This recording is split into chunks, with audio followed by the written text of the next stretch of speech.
Today's day 30 of the Omer, Gevurah of Hod. And before I get into the details of this day, I want to tell a story. So this goes way back to when Hannah and I are newlyweds, and we wanted to host a Shabbat meal, a Friday night dinner, but we didn't have that many people coming to us. We didn't even know that many people to invite. So Hannah has the great idea, let's call the brats. Not to invite them over to our house, because the brats themselves have a gigantic Shabbat table, and they're there for their guests, but they've got this gigantic table in a fairly small house, so they normally wind up turning people away at this point. So Hannah says, let's call Judy. Let's tell her, we've got space. If you've got to be turning people away, maybe you can tell them, hey, call the Masons. They're looking for extra guests. So Hannah calls Judy, and she says, we're hosting Shabbat dinner. We'd love to have some more guests. And Judy says, we'd love to come. And Hannah's taken aback because she didn't call Judy to invite the brats. She called Judy for their overflow. She thought, no way Judy brat would ever come to us, especially when Rav Shalom was in the country. And so she said, oh, okay, great. Quickly recovering her composure. We look forward to having you, and hangs up and turns to me in a total panic, says, the brats are coming. What do we do? I says, well, we're just going to have to go with it. Just go with it, do our normal thing. Hopefully it'll work out. So we go through with our normal Shabbat preparations, maybe a little bit more intently than we normally do. And Friday night comes.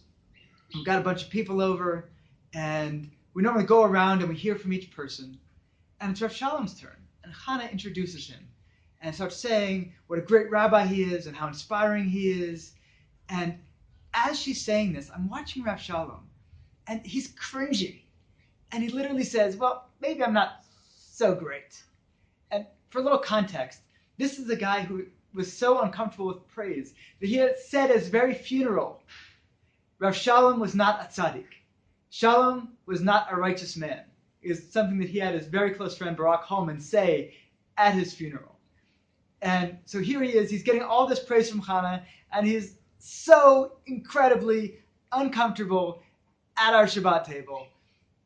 And that's the thought I want to leave you with today. Because sometimes when we're giving Hod is so much about giving appreciation. But sometimes if we actually give too much, we can cause the receiver of that not to feel the glow of that, not to feel the great gift we're hoping to be giving, but actually to feel almost attacked and overwhelmed and to be pulling back and uncomfortable. And especially when there's somebody we feel tremendous admiration for, we can pile it on too much at times. And they might want to have just a very human one-on-one interaction, and you're piling on this tremendous praise that makes it feel like you're not on the same level, and it feels very awkward. So sometimes when we're giving our Hod, we have to have Gevurah. We've got to pull back. We've got to show a little bit of restraint. Now, I thought deeply about that whole Shabbat meal for years. And I was always asking the question, well, if we wanted to give praise and do it in such a way that Rav Shalom wouldn't have felt uncomfortable, would there have been a different way of giving that praise? And at a certain point, I had kind of a breakthrough and understanding on that.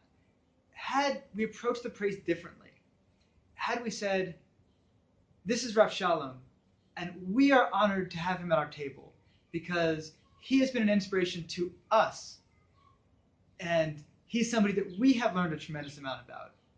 And make it all about our experience rather than about saying he is X, which is kind of passing judgment and putting him in this category, saying he is this to everybody. Had it been about our experience, I don't think he would have pulled back. And I've learned to do that over the years, is to say, wow, not to say you are X, but to say, I feel this about you, or you have awakened this emotion in me, rather than global. So that's just one little takeaway that I got from that whole story. The big takeaway I want to be giving today is that as we're giving all of our praise and admiration in this week of Hod, think about, are there times I need to be pulling it back? Not for me, but for that person who's receiving it, so that it can be given in a way that is really able to be received joyfully and wholly.